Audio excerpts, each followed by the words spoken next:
The antiseptic burned against my fingertips as I scrubbed them raw beneath the hospital's fluorescent lights. Another 18-hour shift, and the emergency room was finally quieting. My shoulders ached under the weight of exhaustion, my scrub spotted with other people's blood. Just one more hour, I told myself. One more hour and I could collapse into my tiny apartment, where the rent was 3 months overdue. Nina, we've got another one coming in. The charge nurse's voice cut through my momentary peace. I nodded, stuffing the granola bar I'd been saving back into my pocket. Food would have to wait, again. The sliding doors hissed open, and I expected the usual, a car accident victim, a bar fight, maybe another overdose. But what entered instead sent a ripple through the ER staff. First came 2 men in immaculate suits despite the late hour, their eyes scanning every corner of the room, hands positioned too close to their jackets. Behind them, supporting a third man between them, were 2 more suited figures. The man in the middle, the one they carried, wore a black coat that probably cost more than my yearly salary. His head hung forward, dark hair obscuring his face, but I could see blood seeping through his sleeve, dripping onto our recently mopped floors. GSW to the right shoulder. No police, the first man said, his accent thick with Eastern European cadence. His eyes met mine, cold and evaluating. Private room. Now. The charge nurse, Helen, who had survived 20 years of Chicago's worst traumas, went completely still. "Sir, we have protocols. Now," he repeated. His hand slipped partially inside his jacket. That's when the bleeding man raised his head. "Enough, Vasily." His voice was quiet, but carved through the tension like a blade. Despite his obvious pain, his posture straightened, and suddenly, he didn't seem supported by his men so much as surrounded by them. His eyes, startlingly pale against olive skin, swept the room before landing on me. "You, doctor, she's just a nurse," one of his men muttered. "I said doctor," he corrected, never breaking his gaze from mine. "I wasn't a doctor, not yet. 3 more years of saving, of working double shifts, of fighting the system that had already buried me in debt from my first failed attempt at medical school. But I was the closest thing to a trauma specialist on the night shift. Examination room 3, I heard myself say, surprising everyone, including myself. It's at the end of the hall, private. The man nodded once, a barely perceptible movement that nonetheless seemed to set everything in motion. His men moved him down the hall, their expensive shoes squeaking against the linoleum. Helen caught my arm as I grabbed a trauma kit. "Nina, you don't have to." "I know who they are," I whispered. Everyone in Chicago knew the Sokolov family controlled everything from the docks to City Hall, but he's still bleeding. The police will ask questions none of us want to answer. I squeezed her hand. "I've got this. Just keep everyone else away." The examination room was already transformed when I entered. 2 men stood at the door, another by the window. The injured man sat on the table, coat removed, dress shirt unbuttoned to reveal a gunshot wound that had torn through his right shoulder. He wasn't looking at his injury, he was looking at me. "Everyone out," I said, surprised by the steadiness in my voice. No one moved. "I need to treat him. Alone." I set down my supplies, meeting the pale eyes of the man who could probably have me disappeared with a single word. A slight curve touched his lips. Not quite a smile. "You heard her," he said, and like magic, his men filed out, though only as far as the hallway, I was certain. I pulled on gloves and approached, forcing my hands not to tremble. "I need to cut away the shirt." He nodded, and I noticed how controlled his breathing was. Most men with bullet wounds were either screaming or in shock. He seemed merely inconvenienced.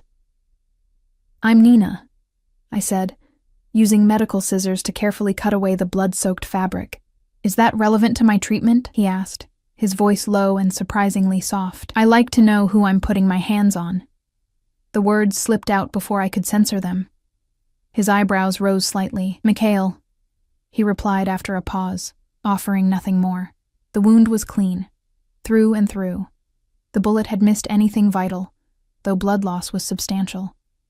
"You're lucky," I said, cleaning the area. "Luck has nothing to do with it," he responded. "Skill, perhaps. His or mine remains to be determined."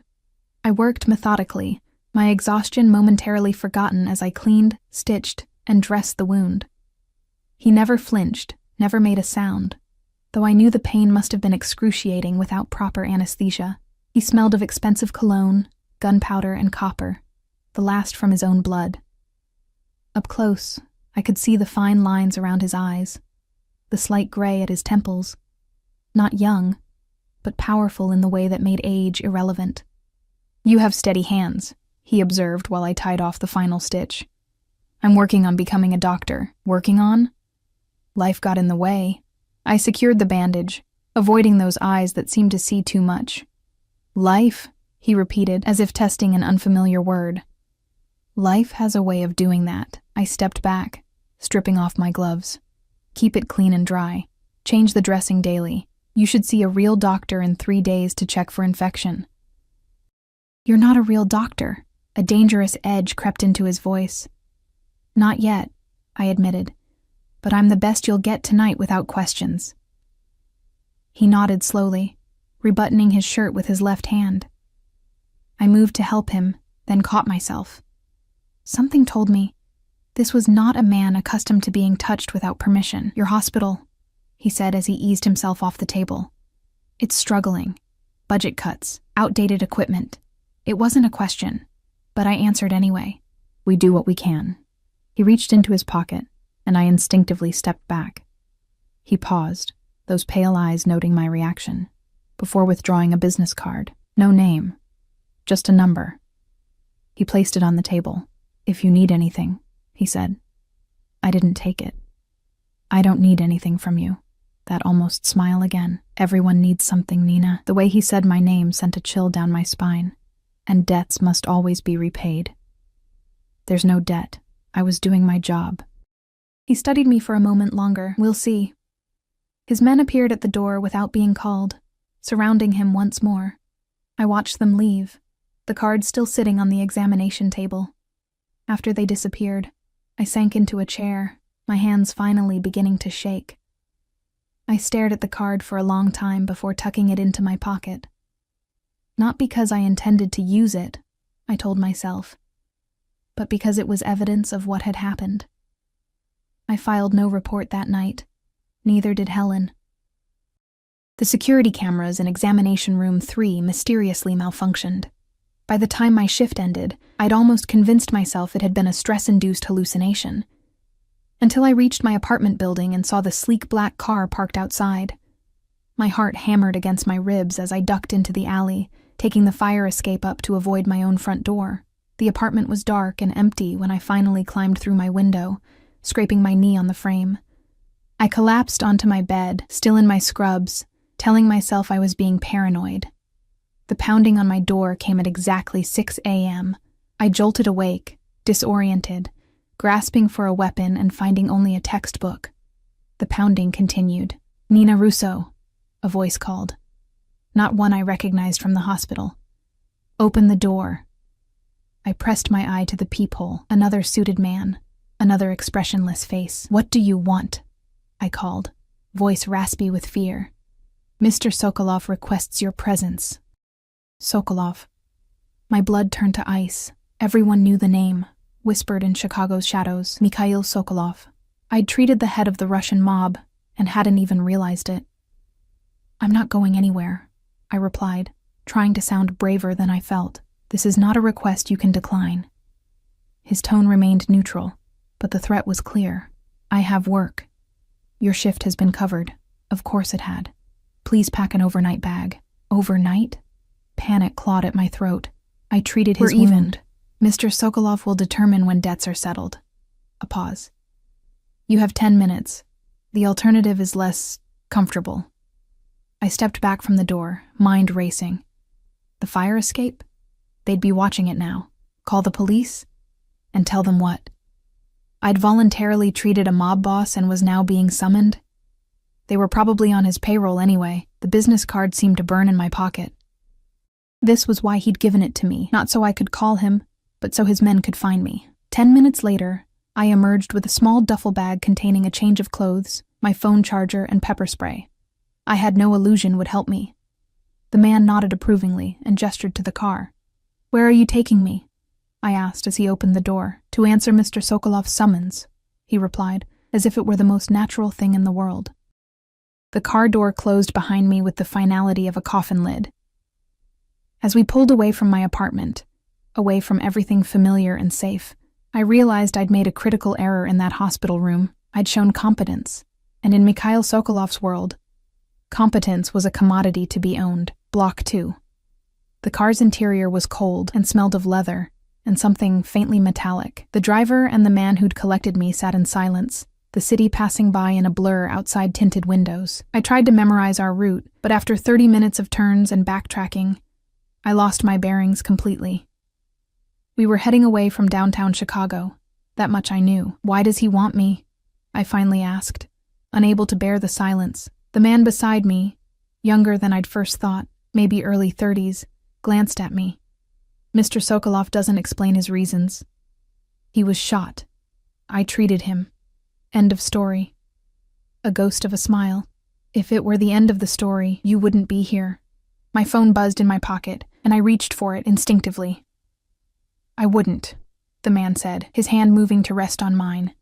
Not gripping, just a warning. "Privacy is appreciated.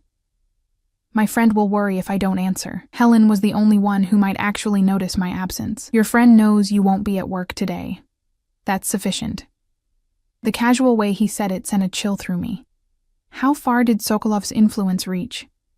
Into the hospital schedules, apparently. Into my life. Definitely. The car turned onto a private road, bordered by tall iron gates that opened silently as we approached. Trees lined the long driveway, screening what lay ahead until the last moment, when the estate came into view. Not a house, but a fortress disguised as a mansion. All stone and glass perched on the lake shore, its windows reflecting the morning light like warning beacons. Security cameras tracked our arrival. Men stationed at strategic points around the property watched with cold professional interest. The car stopped at the main entrance, where wide stone steps led to massive double doors. "Mr. Sokolov is still resting," the young man said as he opened my door. "You'll be shown to your quarters until he's ready to see you." Quarters. Not a room, not a cell. The word choice felt deliberate, designed to confuse rather than comfort. A woman met us at the door, mid-50s, steel gray hair pulled into a severe bun, wearing a simple black dress that screamed authority. "Ms. Rousseau," she said, her accent thicker than the men's.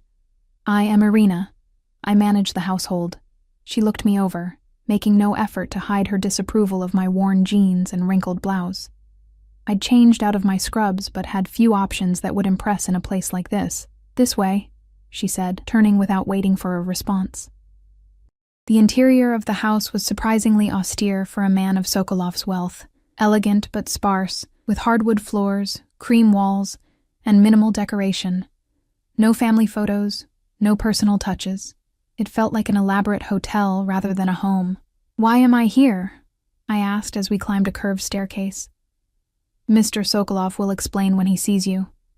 Irina's tone made it clear further questions were unwelcome. The quarters turned out to be a suite larger than my entire apartment. A sitting room opened to a bedroom with a king-sized bed, and beyond that, a bathroom with a shower that could fit 5 people. Floor-to-ceiling windows overlooked Lake Michigan, the water stretching to the horizon. "You'll find suitable clothes in the closet," Irina said. "Yours will be taken for cleaning." I clutched my bag tighter. "I prefer my own clothes." Her eyes narrowed slightly. "Mr. Sokolov has standards for his guests." "I'm not a guest, What was I?" Prisoner seemed melodramatic, but not entirely inaccurate. "You are here at Mr. Sokolov's invitation," she replied. "That makes you a guest. For now." The implied threat hung in the air between us. "When will I see him?" I asked. "When he asks for you." She moved toward the door. "The room is monitored. For your safety, of course. Do not attempt to leave the suite unescorted." The door closed behind her with a soft click, but I heard the unmistakable sound of a lock engaging. Guest indeed. I explored my gilded cage, finding the closet filled with clothes in my size, everything from casual wear to evening gowns, all with price tags removed but obviously expensive. How long had he been planning this? How had he known my sizes? The thought of Sokolov's men going through my apartment, examining my clothes, made me shudder. The bathroom contained high-end toiletries, a hairdryer, makeup, all brand new. The medicine cabinet held basic first aid supplies, nothing that could be used as a weapon. I checked my phone. No signal. Of course. Hours passed. I showered, if only to wash away the hospital smell that still clung to me, and changed into the least intimidating outfit I could find, black pants and a simple blue sweater. I paced the room, tried to read a book from the small collection on a shelf, and finally curled up in a window seat, watching the lake water turn golden in the late afternoon sun. When the door finally opened, I expected Irina, or perhaps another suited man. Instead, Mikhail Sokolov himself stood in the doorway. He looked different in daylight, more substantial somehow. His dark hair was combed back from his face, highlighting sharp cheekbones and those unsettling pale eyes. He wore a simple black shirt, unbuttoned at the collar, the right sleeve looser to accommodate the bandage I'd applied, black pants, expensive shoes. No tie, no jacket. Casual for him. Ms. Russo, he said, his voice the same quiet strength I remembered. I hope you've been comfortable. I stood, crossing my arms. Why am I here? He entered the room, closing the door behind him. I noticed he moved his right arm carefully, the only indication that the wound caused him any pain. Direct. I appreciate that quality. He gestured to the sitting area. Please. It wasn't a request. I sat on the edge of an armchair while he took the sofa opposite, moving with deliberate grace. You treated my injury last night, he said. Yes. And now I've been kidnapped. His expression hardened for just a moment before smoothing back to neutral. You were invited. Perhaps urgently, but invited nonetheless. Why? Because I require your services. A cold dread settled in my stomach. I'm not that kind of nurse. For the first time, I saw genuine surprise on his face, followed by something that might have been amusement. Your professional medical services, Ms. Russo. Nothing more. There are dozens of doctors on your payroll, I'm sure. Real doctors. None I trust at the moment. He leaned forward slightly. Someone shot me last night. Someone who should not have known my location. And that's my problem because until I determine who is responsible, I need a medical professional who is definitively not connected to my organization. His eyes never left mine. You have no ties to any family in Chicago. No criminal record. No suspicious financial transactions. Your life is an open book of work, study, and struggle. The casual recitation of my background made me feel naked. You had me investigated. Thoroughly. In what, 8 hours? I'm efficient. He stood, moving to the window. I have a proposition for you, Nina Russo. I'm not interested. You haven't heard it yet. He turned back to me, the fading sunlight casting half his face in shadow. 2 weeks. You remain here as my personal medical attendant. Ensure my wound heals without complication. In return, your remaining medical school debt will be paid in full, plus compensation for your time. I stared at him, certain I'd misheard. My medical school debt? $173,422.16 as of this morning. The precise figure, the exact amount that had haunted me for years, knocked the breath from my lungs. Why would you do that? I repay my debts, Ms. Russo. You provided a service when I needed it most. Now I'm offering you what you need most. Freedom isn't for sale. Everyone's freedom has a price. Yours happens to be quite specific. He moved closer, and I fought the urge to back away. You're already a prisoner, Nina, to your debt, to your circumstances. I'm offering a different cage, temporary, but with a door that opens to the life you actually want. His words hit with uncomfortable precision. How many double shifts had I worked? How many sleepless nights? How many meals skipped? All because of that number. And here he was, offering to erase it as casually as ordering dinner. What's the catch? I asked, because there had to be one. The terms are as stated. You stay. You tend my wound. You speak to no one about what you see or hear. After 2 weeks, you return to your life, debt-free, with a generous bonus. And if I refuse, His expression didn't change, but the temperature in the room seemed to drop. Then you returned to your life as it was, with my assurance that our paths will never cross again. It should have been reassuring. It wasn't. I need to think about it, I said. Of course, you have until dinner. He moved to the door.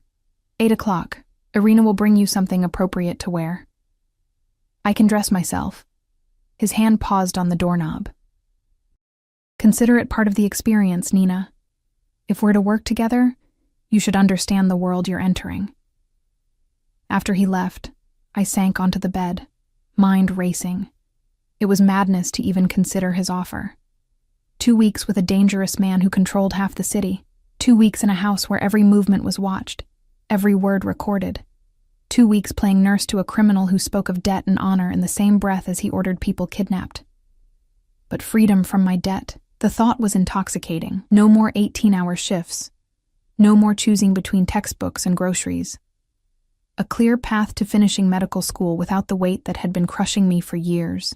At precisely 7:30, Irina returned carrying a garment bag. Mr. Sokolov suggested this, she said, hanging it on the closet door. Inside was a simple black dress, elegant but modest. Nothing overtly sexual or demeaning, as I'd half feared. Still, the idea of wearing clothes he'd selected made my skin crawl. My clothes are fine, I said. Irina's expression didn't change.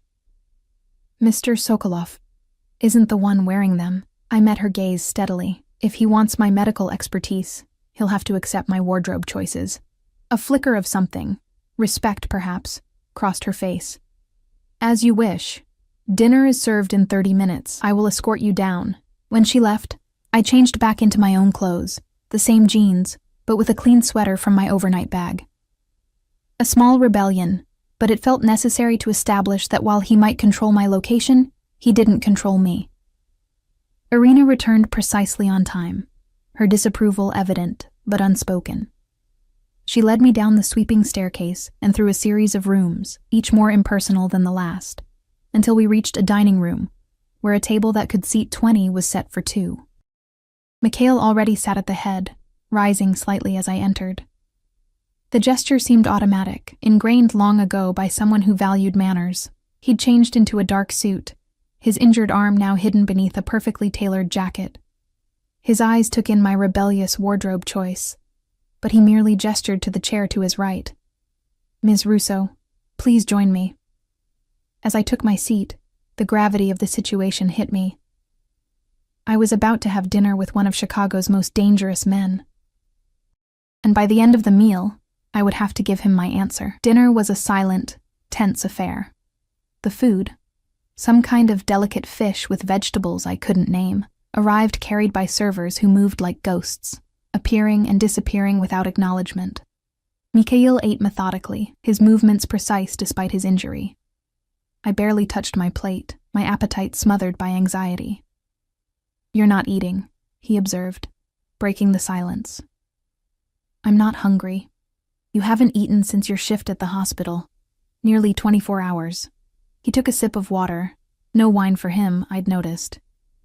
Your body needs sustenance regardless of your emotional state. The clinical assessment irritated me. Do you monitor everyone's eating habits? Or am I special? A slight upturn at the corner of his mouth. I notice details, Nina. It's kept me alive. Is that what happened to your shoulder? Noticing details. His expression cooled. A momentary lapse. It won't happen again. Because you'll have me around to patch you up? He set down his fork with deliberate care. Have you made your decision? I pushed my plate away. Yes. And? I'll stay. 2 weeks, but I have conditions. His eyebrows rose slightly. You're negotiating? If you want me here, yes. I straightened in my chair, meeting his gaze directly. First, I need to contact my friend Helen. Just a text saying I'm taking personal time. Nothing specific. He considered this acceptable. The message will be reviewed before sending. Second, I need my medical supplies, not just whatever you have here, my own kit, my references. I can provide better equipment than a struggling ER. It's not about quality, it's about familiarity, and having something of my own in this strange place. He nodded. Your supplies will be collected. What else? I took a deep breath. I want a written agreement, the exact terms. My debt cleared, compensation for 2 weeks, and my guaranteed safe return. For a long moment, he just looked at me, those pale eyes assessing. Then he reached into his jacket with his left hand and withdrew a folded document, sliding it across the table. "Already prepared," he said quietly. My hands trembled slightly as I unfolded the paper. There it was. Everything I just asked for, spelled out in legal language, including the exact amount of my debt, and an additional $50,000 as compensation for services rendered. At the bottom was a signature, M. Sokolov, the letters sharp and decisive. "You were that certain I'd agree?" I asked, unsettled. "I was certain you were practical." He handed me a pen. "Your life has been defined by survival, Nina. This is simply another survival choice." The way he said it, without judgment or pity, made it somehow worse. I signed the paper before I could change my mind, the pen heavy in my hand. "Excellent," he said, taking back the document. "We begin tonight. After dinner, you'll examine my wound. I need to see your medical history, any allergies, conditions. Irina will provide what's necessary." He glanced toward the doorway, where she had materialized as if summoned. "Show Ms. Russo to the medical room once she's finished her meal." He stood, buttoning his jacket with his good hand. "Until later." After he left, I forced myself to eat a few bites, aware of Irina's watchful presence. The food was undoubtedly excellent, but it could have been cardboard for all I tasted. The medical room turned out to be a fully equipped clinic that would make most hospitals jealous. State-of-the-art monitoring equipment, surgical supplies, medications, all meticulously organized and immaculately clean. "Mr. Sokolov will join you shortly," Irina said. "Everything you require should be here." "Who maintains this?" I asked, running a finger along a tray of surgical instruments. "We have specialists who visit when needed." "But not now." Her expression remained neutral. "As Mr. Sokolov explained, there are trust issues at present, because someone shot him." She stiffened slightly. "You should not concern yourself with matters beyond your responsibilities." Hard not to when those matters put a bullet through my patient. She studied me for a moment. "You are direct for someone in your position." "And what position is that?" "Temporary," she replied, turning to leave. "Remember it." I was examining the medication cabinet when Mikhail entered. He'd removed his jacket and tie, and his shirt was already unbuttoned halfway down his chest. The clinical part of my brain noted the lean muscle beneath olive skin, while another part registered his physicality in a way that made me immediately redirect my attention to the bandage visible beneath his partially removed shirt. "Sit," I instructed, gesturing to an examination table. He complied with surprising docility, finishing the removal of his shirt. The bandage I'd applied at the hospital was still in place, no blood seeping through, a good sign. "Any pain?" I asked, pulling on gloves. "Manageable." "That's not an answer." His eyes met mine. 7 out of 10 when moving, 4 at rest. I nodded, gently removing the bandage. The wound looked clean, the stitches intact, no signs of infection. I cleaned the area, my touch professional despite the intimacy of the situation. "The exit wound?" I asked. He turned slightly, allowing me access to his back. The smaller hole where the bullet had exited was similarly clean. "You're healing well," I said, applying fresh bandages. "But you need to rest the arm completely. No movement if possible. That's not practical. Neither is tearing your stitches and developing an infection." I disposed of the old bandages. "Do you have antibiotics?" He nodded toward a cabinet. "Everything is there." I found what I needed and prepared an injection. When I turned back, he was watching me with an intensity that made me pause. "What?" I asked. "You're different here," he observed, more confident. "This is my territory. Medicine." I indicated the needle. "This will sting." He didn't even flinch as I administered the injection, his eyes never leaving my face. The silence between us grew heavy with unasked questions. "Who shot you?" I finally asked, disposing of the needle. "That doesn't concern you." "It does if they might try again while I'm here." A ghost of a smile touched his lips. "Concerned for my safety, or yours?" "Both." "I don't want to get caught in the crossfire of whatever war you're fighting." He studied me for a long moment. "There is no war, Nina. Merely a Reorganization of relationships. That involves bullets? Sometimes. He rebuttoned his shirt one-handed, declining my offer of help with a slight shake of his head. You're safe here. No one would dare breach this house. The certainty in his voice should have been reassuring. Instead, it reminded me of exactly who he was, a man whose power was built on fear and violence. I'd like to go back to my room now, I said, suddenly exhausted by the day's events. He nodded, calling for Irina without raising his voice. She appeared so quickly she must have been waiting just outside. One more thing, he said as I reached the door. Tomorrow morning. Breakfast at 7. We have matters to discuss. It wasn't a request. Back in my gilded cage, I tried to process everything that had happened. 24 hours ago, I'd been an overworked ER nurse with crushing debt and fading dreams. Now, I was the private medical attendant to a mob boss with a contract promising financial freedom if I survived the next 2 weeks. I sent the approved text to Helen. Just enough to keep her from worrying, not enough to raise questions. Then I lay on the too-soft bed, staring at the ceiling. Certain sleep would never come. I woke disoriented, sunlight streaming through windows I didn't recognize. For one blissful moment, I forgot where I was. Then reality crashed back. The mansion, the contract, Mikhail Sokolov. A knock at the door announced Irina, who entered carrying a tray. Breakfast, she said, setting it on a small table by the window. Mr. Sokolov asked me to inform you he's been called away unexpectedly. Your morning meeting is postponed. Relief flooded through me, a reprieve, however brief. When will he return? When his business is concluded. She moved to the door. The grounds are available for your use today, under escort. Mr. Sokolov thought you might appreciate fresh air. After she left, I investigated the tray. Coffee, toast, fruit. Simple, but high quality. My stomach growled, reminding me how little I'd eaten the day before. I spent the morning exploring the mansion under the watchful eye of a guard who introduced himself only as Dmitri. The house was larger than it first appeared, with wings extending in multiple directions, most areas closed off or locked. The parts I could access were all similarly impersonal. Expensive but generic art, furnishings that looked barely used, no photographs or mementos anywhere. Does he actually live here? I asked Dmitri, as we walked through a sitting room that looked like a museum display. Mr. Sokolov has many residences, he replied, his accent thicker than Mikhail's. For security. It doesn't look like anyone lives here. Dmitri's expression remained impassive. Mr. Sokolov values privacy.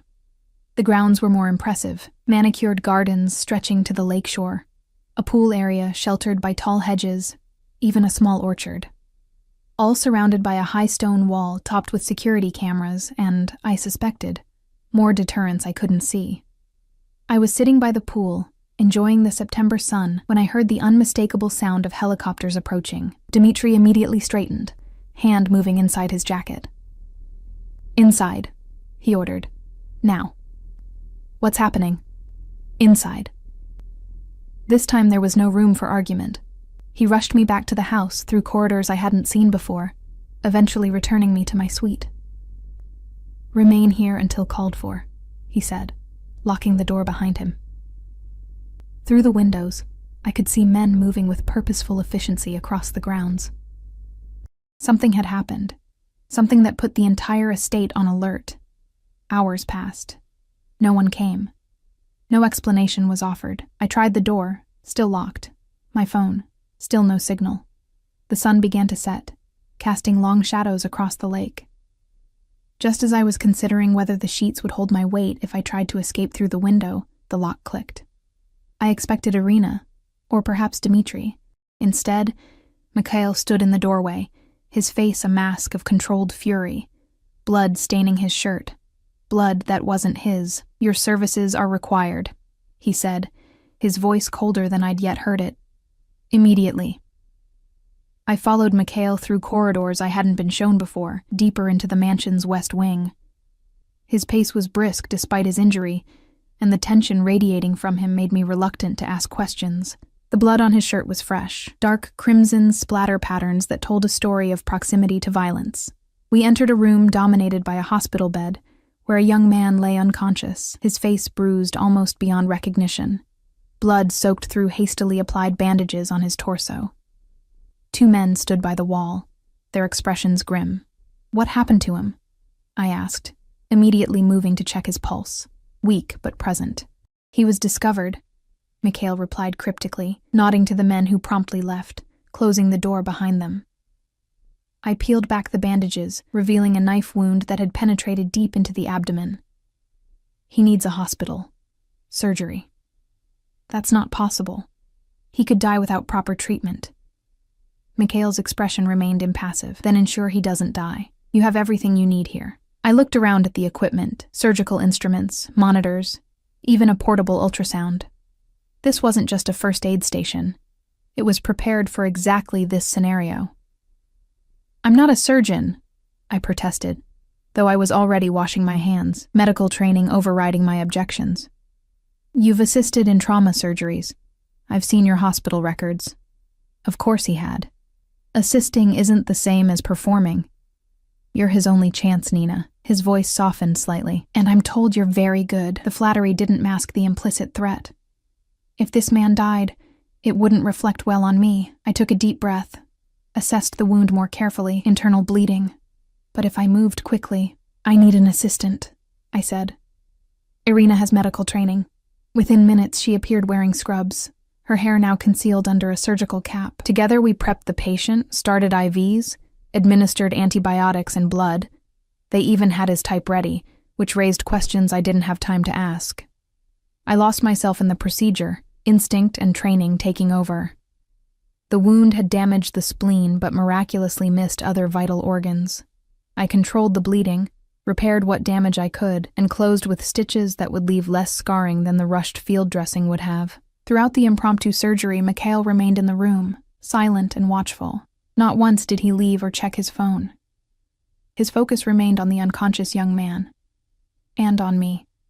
"He'll live," I said finally, stripping off my gloves. "But he needs real post-operative care." "You'll provide it," Mikhail replied.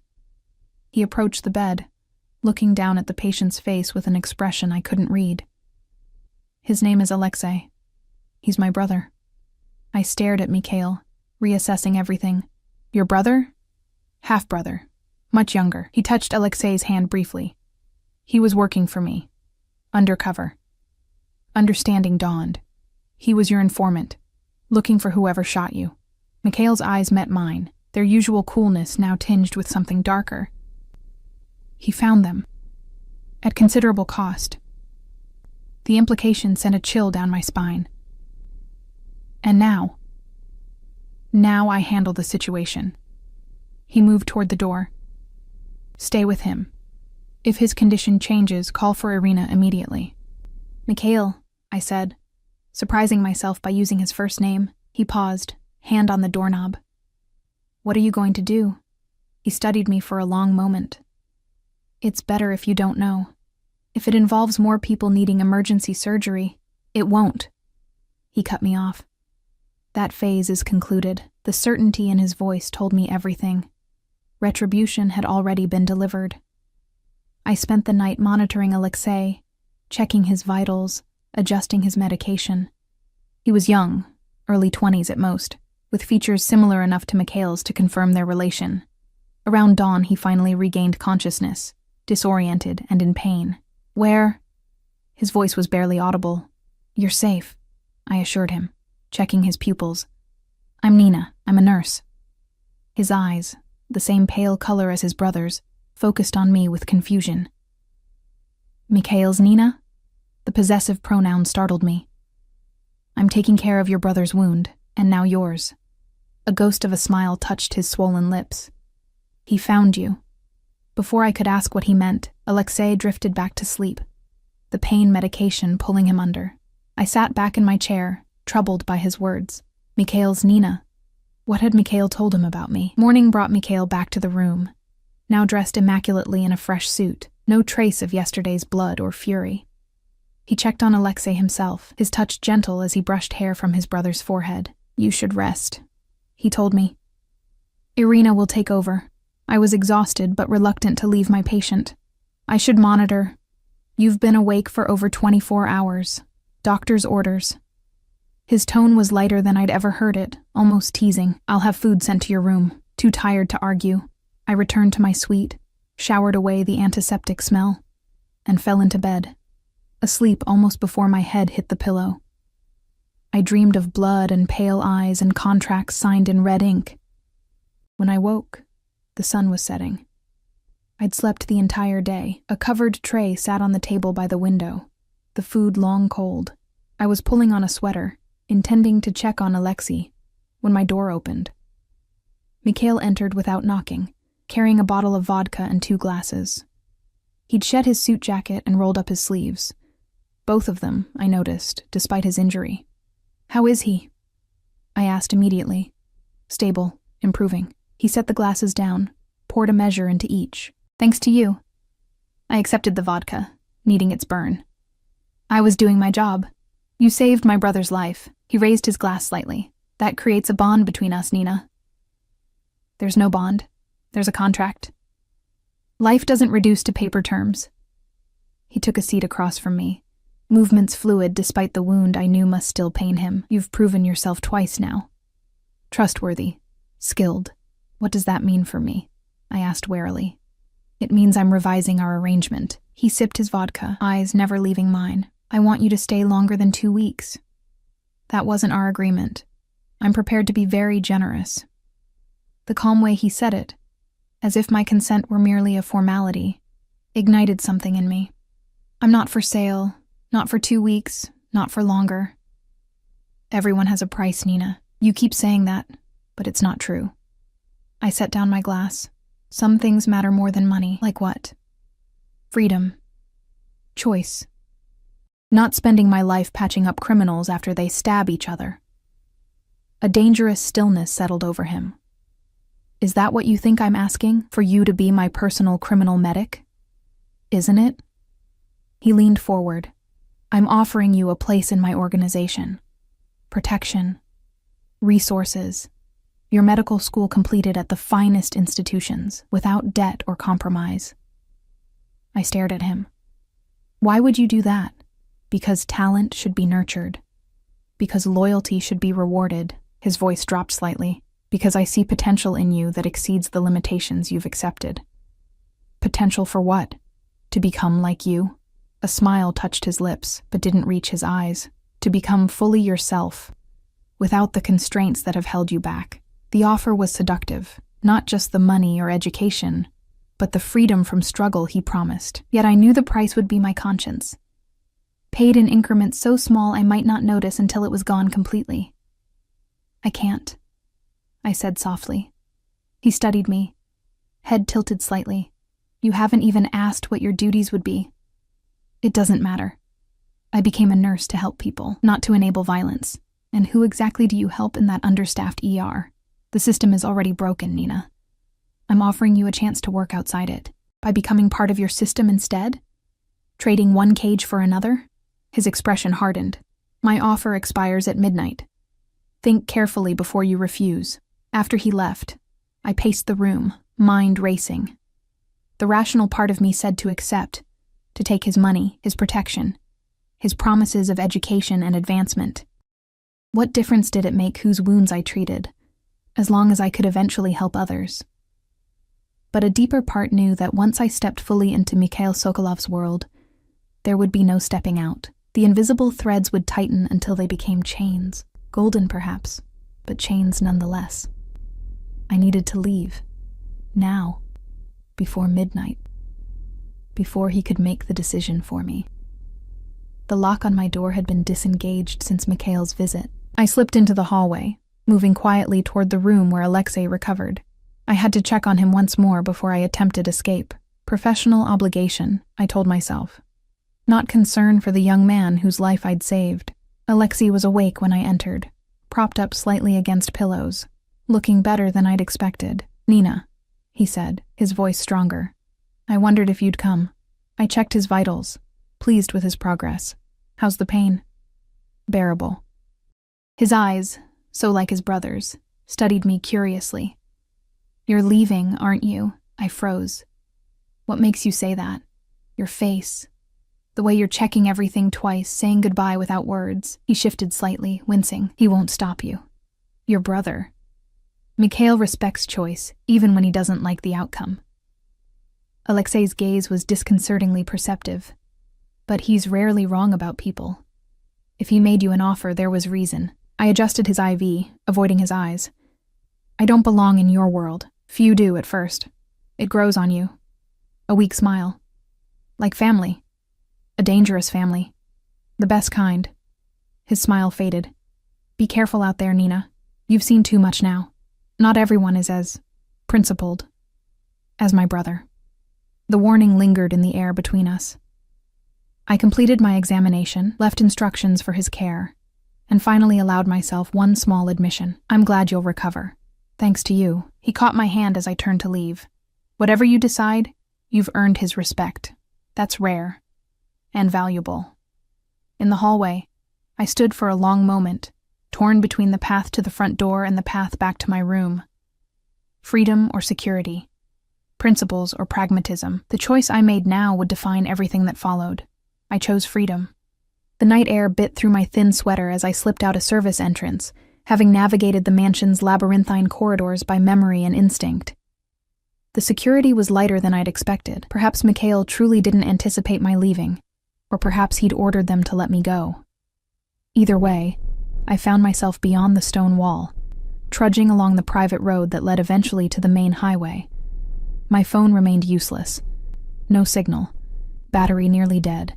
I had no money for a cab, no clear idea of exactly where I was. All I knew was that with each step away from the mansion, the tightness in my chest eased slightly, even as the cold September night wrapped around me. After nearly an hour of walking, headlights appeared behind me. I stepped off the road, heart hammering, ready to run into the dense trees if necessary. The car slowed, a sleek black sedan that could have been any of Sokolov's fleet. But when the window rolled down, it wasn't one of his men who looked out at me. It was Irina. "Get in," she said, her voice carrying the same flat authority as always. "I'm not going back. Did I say anything about going back?" She pushed open the passenger door. "It's 3 miles to the highway, then another 15 to the nearest town. Your choice." I hesitated, weighing my options. The night was getting colder, and my chances of finding another ride were slim. "He didn't send you?" I asked. "Mr. Sokolov doesn't know I'm here." Something like disapproval colored her tone. He wouldn't approve. That, more than anything, convinced me. I slid into the passenger seat, the car's warmth immediate and welcome. "Why are you helping me?" I asked, as she pulled back onto the road. Irina kept her eyes forward. "Mr. Sokolov values loyalty above all else. He surrounds himself with those who understand this principle. That doesn't answer my question, doesn't it?" She glanced at me briefly. "I've served the Sokolov family for 30 years. I watched Mikhail grow from a boy into the man he is now. My loyalty is to his best interests, even when he cannot see them clearly. And letting me go is in his best interest? You are a complication he doesn't need right now." Her hands tightened slightly on the steering wheel. "Alexei's injury has unsettled him, made him vulnerable to attachments." The implication stunned me. There's nothing between Mikhail and me. "Perhaps not from your perspective." She turned onto the highway, accelerating smoothly. "Where am I taking you?" "Chicago. My apartment." I gave her the address, mind still reeling from her words. Mikhail Sokolov attached to me? It seemed absurd. Yet I couldn't deny the intensity of his focus, the generosity of his offer, the personal attention he'd shown me despite his own injuries and responsibilities. We drove in silence for nearly an hour before Irina spoke again. "He will look for you." I figured. I watched the highway lights blur past. "Will he find me?" "If he wishes to." She signaled for an exit, but I don't think he will. Why not? Because Mikhail respects strength. Walking away from what he offered took courage. A small, unexpected smile touched her lips. He admires that quality, even when it frustrates him. As the familiar outlines of Chicago's skyline appeared, a strange melancholy settled over me. I was going back to my life, my real life of double shifts and crushing debt and fading dreams. The fantasy of financial freedom was over. "Your contract," Irina said, as if reading my thoughts. She reached into her jacket pocket and handed me a folded paper, the agreement I'd signed. What about it? It's still valid. Mr. Sokolov honors his commitments. I unfolded the paper with trembling hands. Across the bottom, beneath our signatures, a new line had been added in the same sharp handwriting. Terms fulfilled. Debt to be cleared as agreed. I don't understand, I whispered. I didn't stay 2 weeks. You saved his brother's life. Irina's voice softened almost imperceptibly. To Mikhail, that's worth more than any time frame. We reached my apartment building just before dawn, the streets quiet and empty. It looked smaller than I remembered.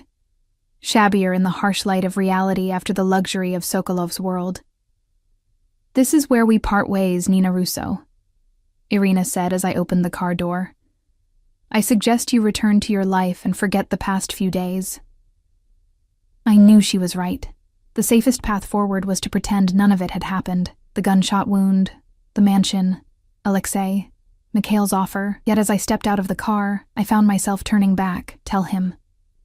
I hesitated, unsure what message I could possibly send that wouldn't sound like weakness or regret. Tell him I hope his shoulder heals well. Irina's expression remained impassive, but something like understanding flickered in her eyes. Goodbye, Ms. Russo. The car pulled away, leaving me alone on the sidewalk with nothing but a signed contract and memories that already felt like a fever dream. Life resumed its familiar rhythms. I returned to the ER, explaining my absence as a family emergency.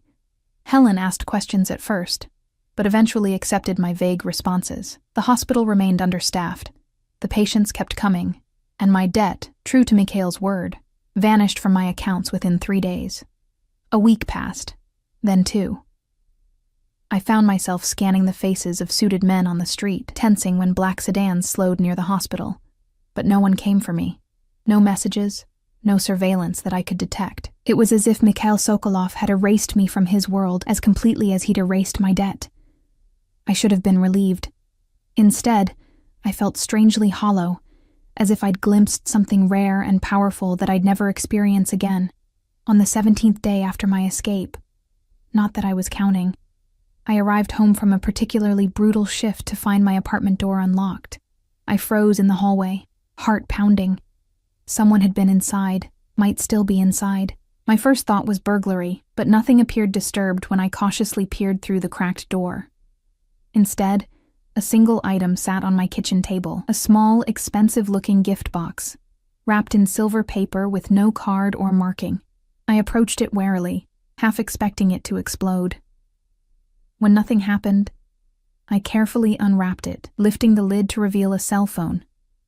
Sleek, new, and already activated. As I held it, it buzzed with an incoming text message from an unlisted number. 3rd and Monroe, 9 p.m. If you're curious, no signature, none needed. I stood in my kitchen, the phone heavy in my hand, wrestling with the decision. Going would be insane. Staying would be safe. But safety, I was beginning to realize, wasn't the same as living. At 8:55 p.m., I walked into the small Italian restaurant at 3rd and Monroe, wearing the one decent dress I owned. The maitre d' nodded as if expecting me, leading me through the main dining room to a private area and back. A single table was set for 2, with Mikhail Sokolov waiting beside it. He looked different, more relaxed, his suit less formal, his hair slightly tousled as if he'd been running his hands through it. The only familiar elements were those pale eyes, which tracked my approach with the same intensity I remembered. You came, he said, moving to hold my chair. His right arm seemed to be healing well, the movement almost natural.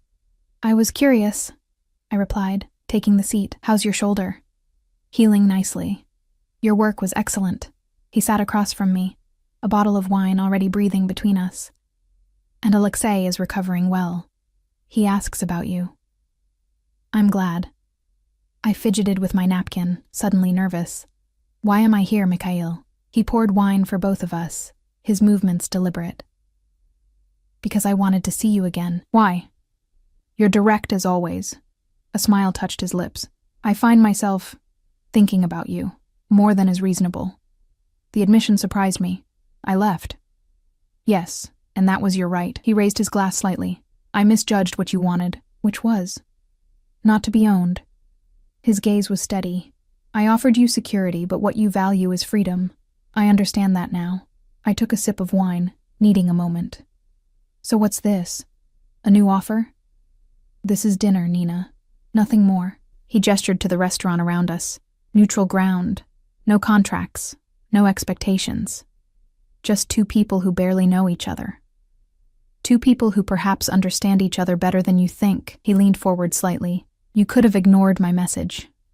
You didn't. That suggests curiosity, at minimum. He wasn't wrong. Despite everything, I had been unable to stop thinking about him, his confidence, his complexity, the glimpses of honor beneath the dangerous exterior. I have conditions, I said. His eyebrows rose slightly, amusement flickering in his eyes. Again, with the negotiations, my life stays separate from yours. I don't treat your associates. I don't attend your functions. I don't become part of your world. Understandable. I finish medical school on my own terms. No interference, no shortcuts. He nodded. What else? I took a deep breath. Total honesty between us. I need to know who you really are. Not just what the rumors say. His expression sobered. That's a dangerous request, Nina. Knowledge has consequences. I've already seen enough to put me in danger. I'd rather know the full truth than half-truths. He considered this for a long moment. And in return? In return, I'll have dinner with you. Conversation. Nothing more promised. The corner of his mouth quirked upward. A limited offer. Take it or leave it. His smile widened into something genuine. I accept your terms. What followed was the strangest first date of my life, if it could be called a date at all. Over exquisite food I barely tasted, Mikhail Sokolov told me his story. Born in Russia to a minor crime family, brought to America at 12 when his father expanded operations. The violence of his childhood, the death of his mother, the strict code his father instilled. How he'd taken over the family business at 23 when his father was assassinated. How he'd expanded it beyond smuggling and protection into legitimate enterprises, real estate, shipping, technology investments.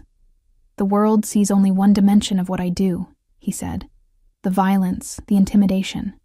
They don't see the communities we protect, the businesses we save from predatory corporations, the families we support. You're still breaking the law, I pointed out. Some laws deserve to be broken. His eyes held mine. You've worked in that ER long enough to see how the system fails people. How many lives are destroyed because healthcare is a privilege, not a right? How many families bankrupted by medical bills? The system you work within is just as corrupt as mine. The difference is mine acknowledges its nature. I couldn't entirely disagree, which disturbed me. That doesn't justify violence. No, but it explains it. He twisted his wine glass slowly. Violence is sometimes necessary, but never my first choice. Despite what you may think, I don't enjoy it. Then why continue this life? You have money, connections. You could go legitimate completely. Could I? He smiled faintly. The world doesn't let men like me simply walk away, Nina. Too many people depend on me. Too many enemies wait for weakness. He paused. And there's Alexei. What about him?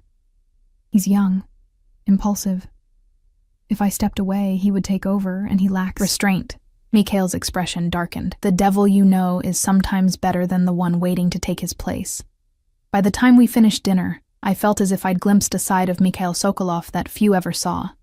The strategist, the reluctant leader, the man who lived by a code that was foreign to me, but internally consistent for him. May I walk you home? He asked as we stood outside the restaurant. I hesitated, then nodded. Just walking. The night was cool but pleasant, stars visible between the city's towers.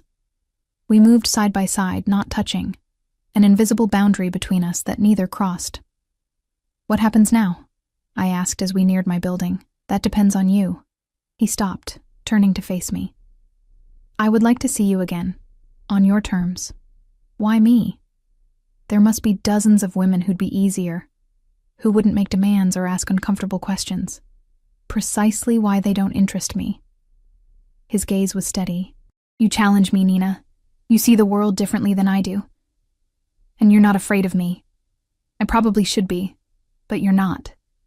He stepped closer, still not touching me. Tell me to walk away, and you'll never see me again. Your debt is cleared, your future secured. No obligations. I knew I should say it. Tell him to leave, to never contact me again.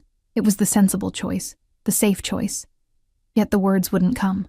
I need time, I said instead, to think about what this means, what it could become. He nodded, accepting this without protest. The phone I gave you, it's secure, untraceable. Use it when you've decided. And if I never call, then I have my answer. Something like vulnerability flickered across his face. So briefly I might have imagined it. But I hope you will. He didn't try to kiss me, didn't try to touch me. He simply inclined his head in a gesture that somehow carried more respect than any I'd received before, then turned and walked away, a solitary figure against the city lights. I watched until he disappeared, caught between worlds, between choices. 3 days later, I was back in the ER when they brought in a young woman, barely conscious, her face bruised beyond recognition. Domestic violence, the paramedics reported. Boyfriend had been beating her for months. This time he'd nearly killed her. I worked to stabilize her, fury building with each new injury I discovered. Broken ribs, internal bleeding, cigarette burns on her arms. By the time we transferred her to surgery, my hands were shaking with rage. 3rd time she's been here this year, Helen said quietly as we cleaned up. Police do nothing. Restraining orders just a piece of paper. She'll go back to him, another nurse added. They always do. Not this time, I heard myself say. Not if someone stops him first. Helen gave me a strange look. That's not our job, Nina, but what if it could be? The thought arrived unbidden, dangerous in its simplicity. That night, I pulled out the phone Mikhail had given me. I stared at it for a long time before typing a message. There's a man named Carl Jennings. He nearly killed his girlfriend today. She's in surgery at Chicago Memorial right now. I hesitated, thumb hovering over the send button. This was crossing a line, using Mikhail's power, his connections, for my own sense of justice. Once done, it couldn't be undone. My phone buzzed with a new text from Helen. Sarah didn't make it. Lost too much blood. Police still investigating. Sarah, she had a name. She had been someone's daughter, friend, maybe sister. Now she was a statistic. Another woman failed by a system designed to protect men like Carl Jennings. I hit send. The response came almost immediately. What would you like to happen to him? I took a deep breath and typed, justice, not death. But something he'll never forget. Consider it done. Dinner tomorrow? I smiled despite myself. Yes. But I'm buying this time. 3 days later, Carl Jennings was found beaten and bound on the steps of Chicago PD with evidence of his crimes. Photos, videos, text messages confessing to Sarah's murder, taped to his chest. He would never hurt anyone again. When I met Mikhail for dinner that night, neither of us mentioned Carl Jennings. We didn't need to. Something had shifted between us. An understanding. An acknowledgement that perhaps our different worlds could occasionally align for a greater purpose. I've been thinking about your conditions, he said, as we walked along the lakeshore afterward, closer now but still maintaining that careful distance. And I want to propose an addition. He stopped, turning to face me. When you become a doctor, which you will on your own merit, I'd like to fund a clinic, your clinic, in neighborhoods that need it most. I stared at him. Why would you do that? Because talent should be nurtured, because some systems need to be challenged from within. His eyes held mine, because I believe in what you could accomplish. With blood money? With money that could finally do some good. He moved closer, his voice softening. You don't have to answer now. It's just something to consider for the future. Our future. The unspoken implication hung in the air between us. I'm still not part of your world, I said firmly. No. You would be creating your own. He hesitated, then slowly reached out, giving me time to pull away before his fingers brushed mine. With occasional intersections between our spheres, the touch sent electricity up my arm. Intersections? Dinners, conversations. His fingers intertwined with mine. Perhaps wished more. Eventually, I didn't pull away. I still don't agree with everything you do. I would worry if you did. His thumb traced circles on my palm. Your moral compass is part of why I—" He stopped, seeming to catch himself. "Part of why you what?" I pressed. His pale eyes met mine, more vulnerable than I'd ever seen them. "Part of why I can't stop thinking about you. Why I sent Arena to make sure you got home safely that night. Why I had your debt cleared immediately, even knowing you might never speak to me again." The confession hung between us, raw and honest. This dangerous, powerful man had exposed a weakness. Me. "This is complicated," I whispered. "The best things usually are." He raised our joined hands, pressed his lips to my knuckles in a gesture both old-fashioned and intimate. "I'm a patient man, Nina. I can wait while you decide what you want this to become." As he looked at me in the moonlight, I realized I was already deciding. Each step toward him was a choice, to see the complexity behind the feared name, to acknowledge the gray areas I'd once considered black and white, to admit that perhaps his world and mine weren't as separate as I'd believed. "I want to take it slow," I said. "One step at a time."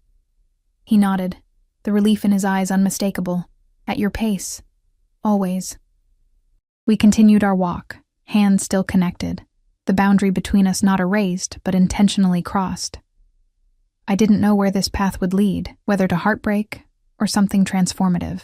I only knew that for the first time in years, I was moving forward rather than simply surviving. Somewhere across the city, a clinic waited to be built, patients waited to be healed, and I, former ER nurse who had treated a mafia boss's wound on a fateful night, was stepping into a future I never could have imagined. One where power and compassion, darkness and healing, might somehow coexist. The choice was mine, and I was finally ready to make it.